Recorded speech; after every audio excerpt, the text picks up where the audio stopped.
1941년 12월 18일부터 일본군은 공군을 이용하여 루손 기지에서 작전을 개시 제공권을 확보하고 12월 23일 새벽 서해안의 링가엠만에 24일에는 동해안의 라몬만에 각각 주공부대가 상륙하였다.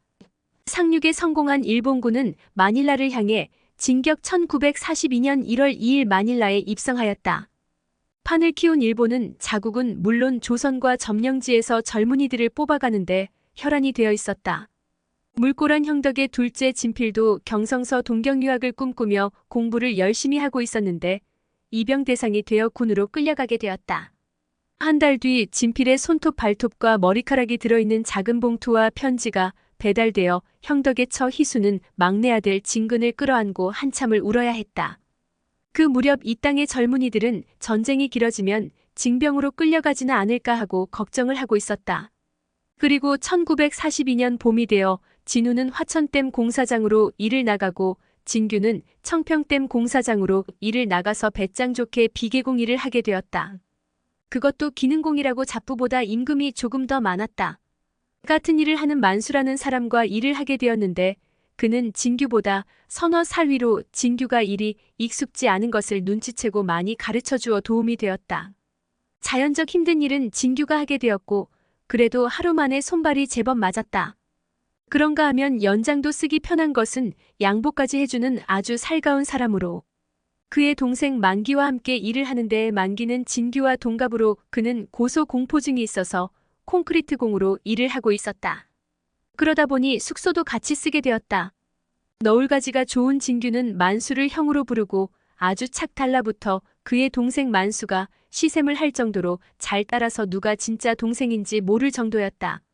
청평댐의 공사장 분위기는 화천댐보다 더 살벌했다. 탱크바지에 말 장화를 신은 외놈이 2명이 더 있었는데 그들은 도십장 밑에 있는 십장들로 그중 기시무라라는 진규보다 머리 하나는 더 컸고 손에는 가죽 채찍 대신 철사를 길게 잘라 만든 채찍을 들고 다니는데 하루에도 몇 명씩 채찍 세례를 받아야 했다. 채찍을 맞은 자리는 빨갛게 피멍이 들고 어떤 사람은 갈라져 피를 흘리기도 했다. 그리고 그곳 밥집 주인은 일본인인데 일을 도와주는 모녀가 있었다. 돈은 얼마나 받는지 몰라도 딸아이는 17, 8분 됨직한 여자애로 얼굴이 예뻤다. 진규가 그녀를 보게 된 것은 첫날 점심을 먹고 나오다 주방에서 설거지하는 옆모습이었다. 참하고 예쁘게 생겼네 하고 좀 더 자세히 보려고 멈칫하였으나 이내 다른 사람에게 떠밀려 밖으로 나오고 말았다. 그리고 그녀가 진규를 처음 본 것은 다음날 점심시간에 마침 배식을 하던 그녀의 엄마가 잠깐 자리를 비운 사이에 운명이랄까 그녀가 배식을 하게 되었다. 작고 다부지게 생긴 사람이 철사를 자르는 카터와 아시바를 철사로 묶는 신우대를 차고 있어 대단한 기술자로 보고 한눈에 반했다. 어떻게 하든 진규의 눈에 띄고 싶었는데 마침 특식인 선지 우거지국이 나와 선지 덩어리가 땅 그릇에 들어갈까봐 밀어놓다가 선지 덩어리를 진규의 국그릇에 넣어주었고 진규와 눈길이 부딪혀 불꽃이 튀었다. 며칠 후 밤하늘에 별이 총총히 반짝이는 창촌 강가에 진규와 그녀는 나란히 앉았다. 저 외절 보자고 했어요. 그녀가 종아리를 문지르며 어렵게 말문을 열었다. 진규가 그녀에게 눈짓을 해서 불러내긴 했지만 막상 그녀를 대하고 보니 먼저 무슨 말부터 해야 할지 떠오르지 않아서 첫마디가 집이 어디요? 네, 저 아래 목고지이에요. 그래요? 목고지는 우리 작은 증조 할머니 친정 동네라고 하던데. 성이 뭐래요? 신씨라고 하던데. 거기에 신씨네가 몇 집 살아요. 그리고 아무 말도 없이 한참이 지나서 다시 입을 연 것은 진규였다. 참, 거기 이름이 뭐예요? 명순이에요. 장명순. 나란히 앉은 그녀는 애꿎은 종아리를 문지르며 기어가는 목소리로 대답을 했다. 장명순. 그렇게 잠시 이야기를 하고 헤어졌지만 그녀도 진규도 잠을 설치고 말았다. 그리고 만기에게 명순이를 좋아한다고 이야기를 하자 만기는 야, 넌 어쩜 너울가지가 좋으냐. 그새 명순일 꽃이고. 쑥스러운 진규는 머리를 긁었다. 며칠을 밤마다 만나서 사랑을 키워가고 있었는데 그러던 어느 날 명순이 저 며칠 있으면 일본에 가요. 왜 일본에 가? 십장 기시무라가 일본 피복 공장에 취직을 시켜줬어요. 그래? 하면서 진규의 동공이 커졌다. 얼마 전에 기시무라가 울 엄마한테 일본 피복 공장에 가면 여기보다 돈도 더 준다고 했어요. 여기서 겨우 밥만 얻어먹는 게 안 돼 보였나 봐요. 안 가면 안 돼? 하며 실망스러운 듯 묻는 진규에게 가기로 되어 있어서 가야 돼요. 돈도 많이 벌 수 있다잖아요. 그렇게 안타깝게 그날은 헤어지고 말았다. 그리고 이틀이 지난 밤 다시 만난 명수는 저 내일 아침 기차를 타고 서울로에서 부산에 가서 배 타고 일본에 가요. 진규는 고개를 숙이고 한참을 생각했다. 이번 간조를 타가지고 가서 엄마 남순을 졸라서 명순과 혼례를 올리고 싶다고 하고 싶었는데 이렇게 가비별이 되다니 길게 한숨을 내쉰 진규는 그래 잘 가서 잘 있다가 와 기다릴게. 거기를 괜히 만났나 봐요. 가기 싫어지네요. 그럼 가지 말지 그래. 그러면 우리 모녀 쫓겨나요. 여기 아니면 먹고 살기도 힘들고. 우리 도망갈까? 아, 안 돼요. 울 엄마 불쌍해서 안 돼요. 아버지 안 계셔? 아버진 재작년에 돌아가시고 우리 모녀밖에 없어요. 그렇구나. 그 모녀는 겨우 밥을 얻어먹는 처지에 지나지 않는구나. 그렇다고 해서 당장 진규가 해결해 줄 수 있는 힘도 아버지가 결혼을 허락할 만큼 녹록하지도 않고 그렇게 아무 말 없이 달빛 아래 검게 흘러가는 강물을 바라보며 시간을 보내다 밤이 이슥하여서 헤어져 돌아왔다. 명수는 다음날 일찍 청평서 기차를 타고 성동역에 내려서 전차를 타고 경성역에 도착해 기시무라가 하라는 대로 양갈래로 딴머리를 왼쪽은 뒤로 하고 오른쪽은 앞으로 하고 앉아있으니 장명순이니까 하면서 서툰 한국말로 말을 걸어오는 일본 여인이 있었다. 예. 하고 고개를 숙이니 따라오라고 해서 따라가 보니 그녀 외에도 취직을 가는 처녀는 둘이 더 있었다. 그렇게 셋이는 서먹서먹한 가운데에 일본 여인이 기차표를 끊어오고 그 여인을 쫄래쫄래 따라서 개찰구를 빠져나가 부산으로 가는 기차에 올랐다. 서로 한동안 말이 없이 눈치만 보다가 명순이 먼저 전하는 장명순이라고 하는데 서로 동무하여 같이 가는데 이름이나 알고 지내요. 전하는 백학에서 온 이길래라고 하는데요. 그래요. 저는 퇴촌에서 온 동네에서 부르기는 간난이라고 불렀는데 이름은 한옥심이에요. 그렇게 세 처녀는 조금씩 이야기를 하면서 집에서 싸가지고 온 주먹밥을 나누어 먹으며 금세 친해져 친구가 되었다. 세 처녀는 어두워진 부산에 도착하여 그곳에서 다른 일본 여인에게 인계되었는데 그곳에는 다른 곳에서 온 4명의 처녀가 또 있었다. 다시 7명의 처녀들은 공고 마루오를 타고 다음날 시모노세키에 도착하였다. 그날로 기차를 타고 오사카로 이동을 해서 여관에 들었다. 다음날 제일 나이가 어려 보이는 처녀 둘은 불러서 데리고 가고 5 처녀를 여관으로 데리고 갔는데 이틀이 지나도 이렇다 저렇다 말이 없었다. 그 무렵 4월 18일에는 미 육군 항공대 지미 둘리틀 중령의 지휘로 16대의 미 B-25 폭격기가 도쿄, 요코하마, 요코스카, 오사카, 와카야마, 고베, 나고야, 요카이치, 가와사키 등 일본의 주요 도시를 폭격한 이른바 둘리틀 공습 작전으로 일본은 사상자 363명, 가옥 파괴 약 350동의 손해를 입었다. 명수는 공습 사이렌이 울리고 사람들이 바삐 숨는 걸 보니 전쟁이 이런 거구나 하고 두렵고 무서워 괜히 왔구나 하고 후회가 되었지만 어쩔 수가 없었다. 그 다음날 나오라고 하더니 커다란 배에 태워졌는데 군함이었다. 두려움에 떨던 5 처녀를 태운 군함은 2시간 후 출항을 했고 망망대해 선실에서 일본군 장교들에 의해 저고리 옷고름이 뜯겨지고 성이 하나씩 유린되었다. 거친 숨을 몰아쉬며 돌진하는 외놈 장교 그리고 아랫도리의 통증 그리고 잠시 후 그놈은 위로에 말 한마디 없이 명순에 떨어진 꽃잎의 흔적을 만족한 아니 도박판에서 장땡을 잡아 판돈을 다 딴 놈처럼 의기양양하게 밖으로 나갔다. 명순을 흐르는 눈물을 주체할 수가 없었다. 명수는 이럴 줄 알았으면 사랑하는 마음이 소록소록 샘솟던 진규 말대로 도망을 할 걸 생각을 하며 눈물을 흘렸지만 소용없는 일이었고 밤이 두려워졌다. 명수는 어딘지 모르는 곳을 향하고 있는 선상에서 그렇게 유린당해 모두가 당한 일이라 서로가 얼굴을 대할 때에는 서먹한 면도 있었지만 이내 같은 처지를 실감했는지 고개만 숙이고들 있었다. 그러나 밤과 낮이 따로 없이 들이닥쳐 욕망들을 채웠다. 사랑하는 임을 만나 알콩달콩 사는 게 꿈이었던 소녀 명순의 삶은 지옥으로 떨어졌다. 도망도 할 수 없는 배에서의 생활이 계속되고 있었고 갑판에서 하염없이 바다바라기가 되어 있었다. 그리고 멀미가 심해 구토를 하려고 뱃전으로 얼굴을 내놓는데 수병이 다가와 안 돼 하면서 명순을 잡았다. 아마 죽으려고 하는 것으로 오해를 한 모양이었다. 조선말을 들은 명순은 조선 병사이구나 하는 생각이 들었고, 아, 멀미가 나서. 아, 조선 사람이군요. 예. 고향이 어디요? 가평 아래 목고지요. 그래, 우리 증조 할머니 친정 동네가 거긴데 그 말은 진규로부터 들은 말이었다. 세상을 넓고도 좁구나. 그렇다면? 그랬다. 진필이가 훈련을 마치고 배속을 받아 전장으로 가는 배인 것이었다. 그렇다고 명순이 더 이상 마음에 간직했던 진규 이야기를 할 수가 없었다.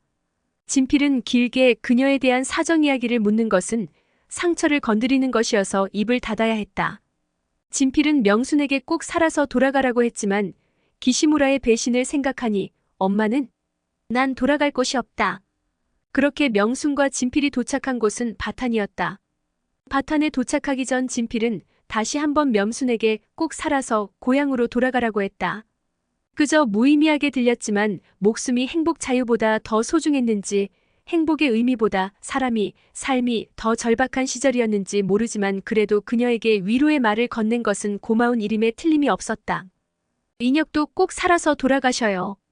진필을 뭐라고 칭하기 힘들어 고른 말이었다. 필리핀과 미군으로부터 이 섬을 빼앗은 지 얼마 안 되어 어수선하고 군기지 정비와 태평양 전쟁기지의 역할을 할 곳으로 병력의 증원과 거기에 부수적으로 필요한 위안부까지 수송해 온 것이었다. 명순 일행은 몸도 마음도 바치는 일본 페랭이꽃의 서비스라는 간판이 붙어있는 2층 건물에 끌려 들어갔다. 벽에는 성전 대승의 용사 대환영이라는 선전 문구가 붙어 있었다. 그 아래 입구에는 군인의 군표나 돈을 받는 접수처가 있었으며 이곳에서 콘돔과 막 휴지를 교환해 주었다. 건너편 벽에는 위안소 규정과 위안부가 군인을 얼마나 받았는지를 표시할 수 있는 그래프가 벽면에 붙어 있었다. 홀에는 긴 의자가 있었고 이미 20명 가까이 되는 짙은 화장을 한 아가씨들이 앉아 있었다.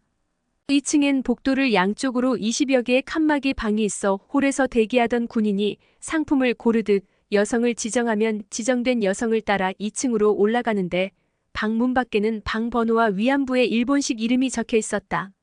방 안에는 위안부의 일상용품 외에 질 세척용 붉은색 소독약과 대야와 콘돔이 있었고 별도의 세면장을 갖추고 있었다. 신입들에게 주의사항을 이야기하는데 주의사항이 아니고 지시사항이었다.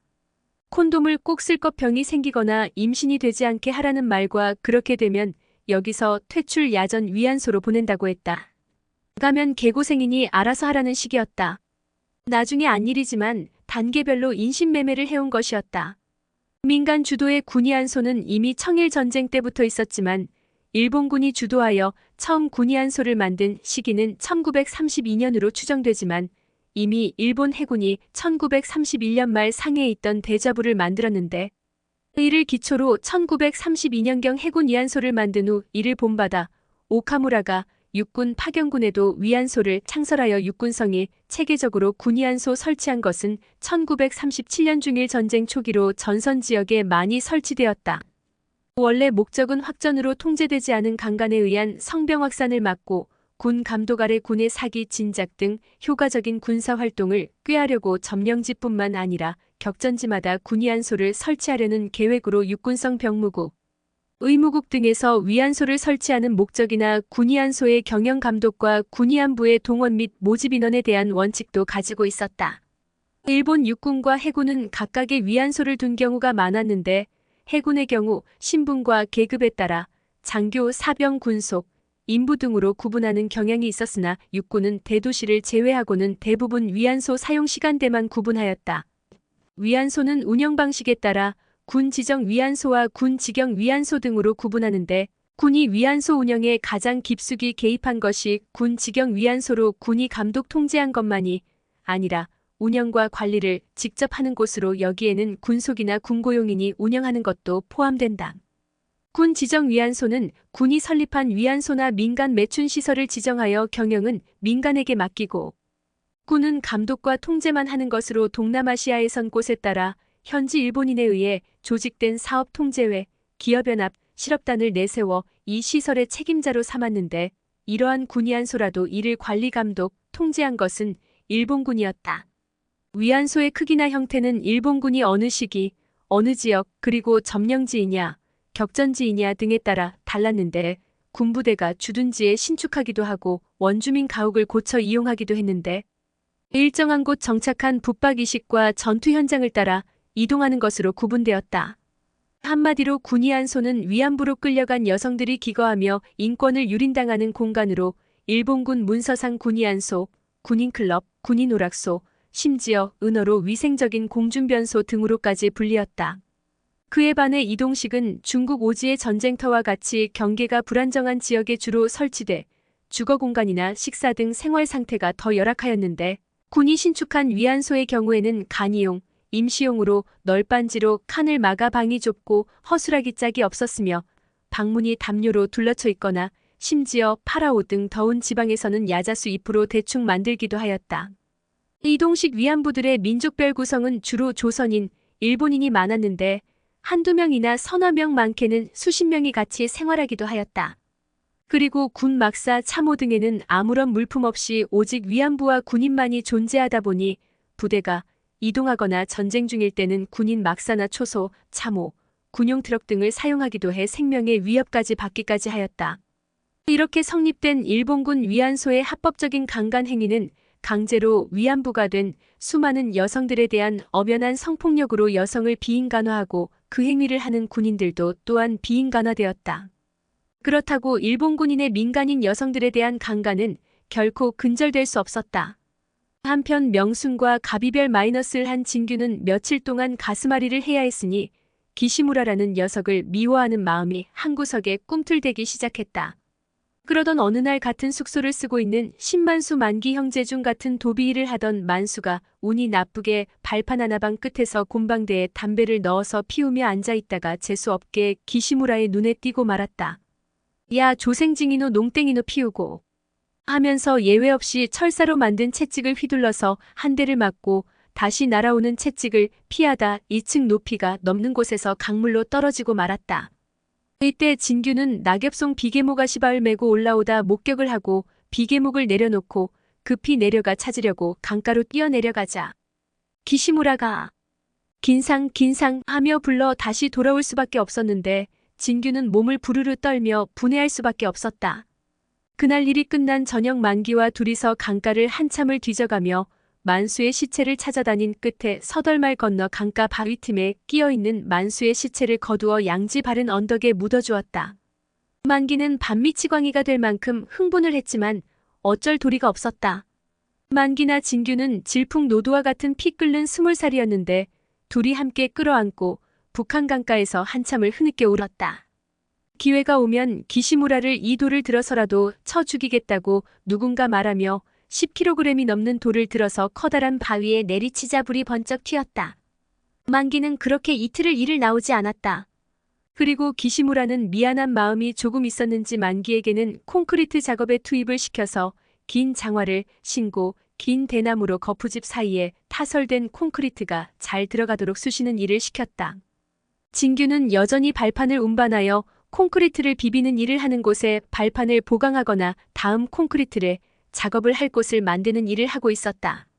아래로 발판을 가지러 내려가는데 저 아래서 기시무라가 올라오고 있었다. 순간 저 자식을 비계목으로 쳐서 보내 아니면 이 노루발로 그냥 쳐버려 비계목으로 치다가 실수로 설 맞으면 아니지 이판사판이지 하는 사이에 기시무라는 진규의 옆을 스쳐 지나갔다. 아니다 합의가 있어야 한다는 생각이 떠올랐다. 그날 저녁 진규가 만기에게 농담 삼아 만기야 아까 기시무라 쳐 죽여버릴까 하다가 말았다. 난 아직도 이가 갈리고 분해서 잠을 잘 수가 없더라. 난 저번에 만수 형이 맞아서 떨어져 죽었을 때 피가 거꾸로 솟고 부하가 치밀어서 혼났어. 누가 죽여도 죽여버렸으면 좋겠어.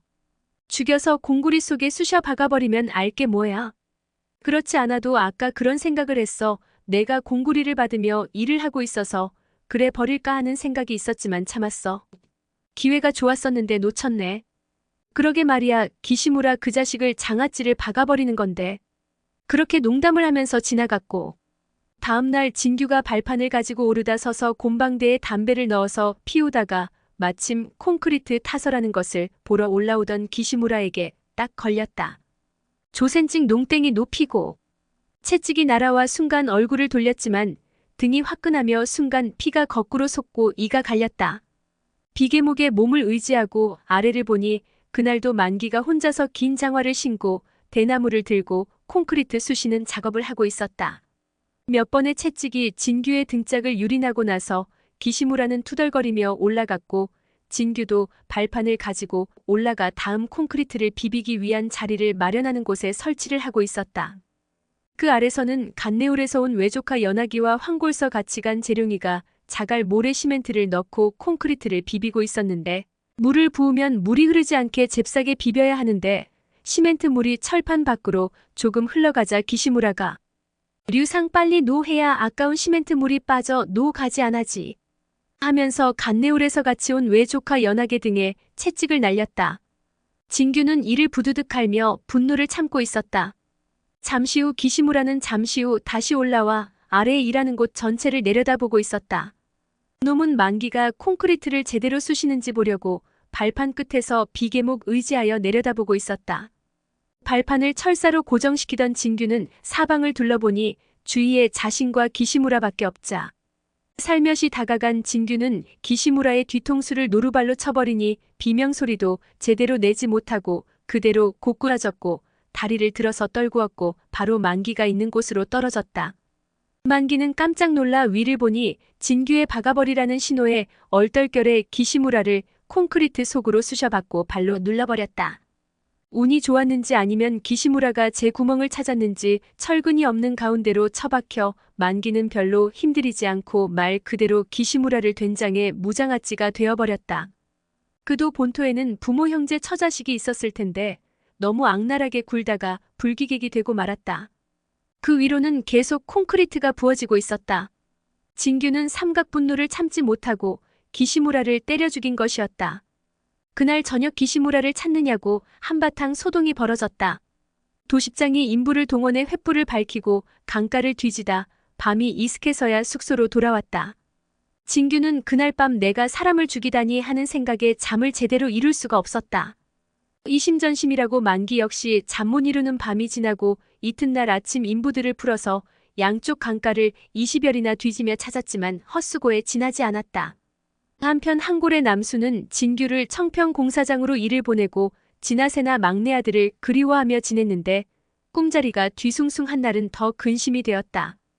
그러던 남순이 한 달 전에 병을 얻어서 심하게 앓기 시작했는데 진명이 온갖 정성을 기울였지만 병세는 호전되지를 않고 위급한 지경에 이르렀다. 이에 광국은 한동희를 시켜서 화천에 가서 진운을 불러오게 하는 한편 철호를 청평으로 보내 진규를 불러오게 하였다. 철호가 청평에 도착한 날이 기시무라를 해치운 그 이튿날 점심이 지난 무렵이었다. 진규는 황골서 사람이 찾아왔다는 말을 듣고 나와보니 태봉이 아버지였다. 어젯밤 꿈자리가 뒤숭숭하더니 아 집에 뭔 일이 있구나 하는 생각이 들었다. 집에 뭔 일이 있어요? 자네 어머니가 몹시 아파서 오늘 내일에서 데리고 오라고 해서 왔어. 하고 소리를 질렀다. 진규는 일손을 놓고 바로 한골로 향했다. 그날 밤 늦게 황골에 도착하여 누워있는 남순의 손을 잡고 어머니 진규예요. 진규가 왔어요. 얼마 남지 않은 생을 직감한 듯 남순의 눈에는 눈물이 흘러내리고 있었다. 저 막내 녀석을 장가를 보내고 가야 하는데 하는 생각뿐 더 이상의 회한은 없었다.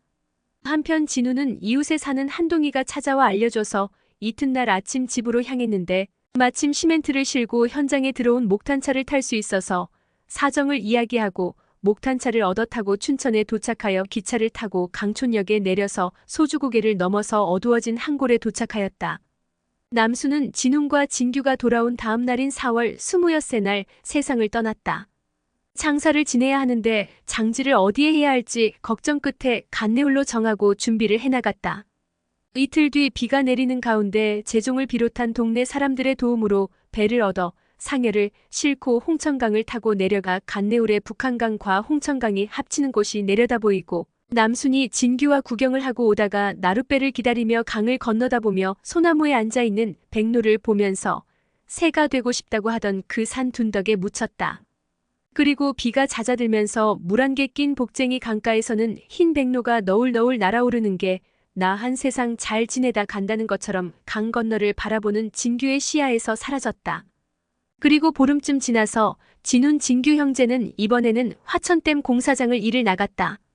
약간의 받을 돈이 있었지만 기시무라를 해치운 그곳은 정남이가 떨어져 진규가 형 따라 화천으로 가겠다고 해서 그런 것이었다. 화천댐 공사는 거의 완공 상태여서 비개공이 할 일이 처음엔 많았으나 점점 적어지고 있었다. 5월 4일부터 일본 제국 해군과 미국, 호주 연합해군 간의 산호해전과 미드웨이 해전이 있었다. 1942년 5월 10일 조선 총독부 기관지 매일신보에 조선인에 대한 징병제가 실시된다는 보도가 나왔다. 그 무렵 바탄의 명수는 달거리가 없어 근심이 되었다. 원래도 달거리가 4~5세씩 늦기도 해서 그러려니 했는데 벌써 8회가 넘어가고 있었다. 한편 유럽에서는 5월 27일 보헤미아 모라바 보호령 총독대리 하이드리히가 체코슬로바키아 레지스탕스의 공격을 받았지만 생명에는 지장이 없다는 발표가 나왔다. 이 사건은 영국의 지원을 받은 얀 쿠비츠와 요제프 가베크가 시도한 암살 사건이었다. 아침 출근길에 베를린 프라하 간 고속도로에서 권총과 폭탄 공격을 당한 하이드리히는 즉시 시립병원으로 옮겨졌고 당시 프라하에서 가장 솜씨 좋은 외과의사인 호을 바흠이 수술했다. 폐와 복부에 파편이 꽂혀 있었고 중상이었다.